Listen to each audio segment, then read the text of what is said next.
ഗൂഗിളിൻ്റെ ക്രോളിങ്ങിനെ കുറിച്ച് നമ്മൾക്കറിയാം, ക്രോൾ ബഡ്ജറ്റിനെ കുറിച്ച് അറിയാം. മുമ്പ് ഒരു വീഡിയോയിൽ ഞാൻ അതിനെക്കുറിച്ച് പറഞ്ഞിട്ടുള്ളതാണ്. ഈ ക്രോളിംഗ് തന്നെ രണ്ടായിട്ട് കാറ്റഗറൈസ് ചെയ്യാം: റിഫ്രഷിംഗ് ക്രോളിങ്ങും ഡിസ്കവറി ക്രോളിങ്ങും. അപ്പോൾ ഡിസ്കവറി ക്രോളിംഗ് എന്ന് പറഞ്ഞു കഴിഞ്ഞാൽ പേര് സൂചിപ്പിക്കുന്ന പോലെ തന്നെ പുതിയ പേജസ് ഡിസ്കവർ ചെയ്യുക എന്നുള്ളതാണ് അതിൻ്റെ ലക്ഷ്യം.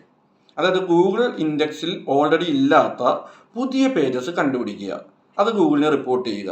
അതാണ് ഡിസ്കവർ ക്രോളറിൻ്റെ പ്രത്യേകത. റിഫ്രഷിംഗ് ക്രോളർ ആണെങ്കിൽ നേരെ മറിച്ചാണ് ചെയ്യുന്നത്.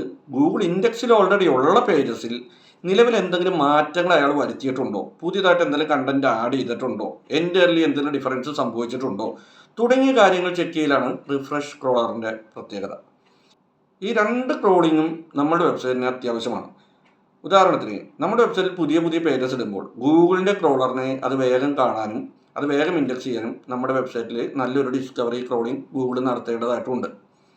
അതുപോലെ തന്നെ നമ്മുടെ വെബ്സൈറ്റിൽ എന്തെങ്കിലും ചേഞ്ചസ്, എക്സിസ്റ്റിംഗ് പേജസിൽ നമ്മൾ എന്തെങ്കിലുമൊക്കെ ചേഞ്ചസ് വരുത്തിയിട്ടുണ്ടെങ്കിൽ അത് ഗൂഗിളിൽ പെട്ടെന്ന് റിഫ്ലക്റ്റ് ആവണമെന്നുണ്ടെങ്കിൽ റിഫ്രഷിംഗ് ക്രോളിങ്ങിൻ്റെയും ആവശ്യമുണ്ട്.